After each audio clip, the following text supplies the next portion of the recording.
बांग्लादेश ने अपने मुल्क के दौरे पर आई भारतीय क्रिकेट टीम को दूसरे वनडे में भी इबरतनाक शिकस्त देकर 3 मैचेस की सीरीज 0-2 से अपने नाम कर ली।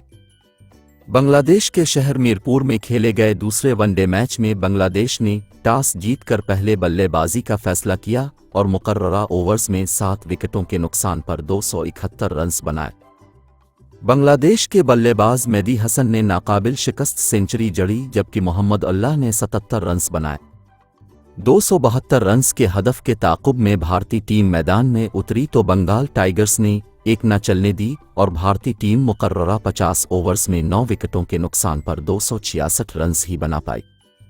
विराट कोहली 5, शेखर धवन 8, श्रेयस अय्यर 82, वाशिंगटन सुंदर 11, केएल राहुल 14, अक्षर पटेल 56, शार्दुल ठाकुर 7, दीपक चहार 11, कप्तान रोहित शर्मा 51, मोहम्मद सिराज 2 रन्स बनाकर आउट हुए। इमरान मुल्क ने कोई गेंद खेली ना ही स्कोर बना पाए।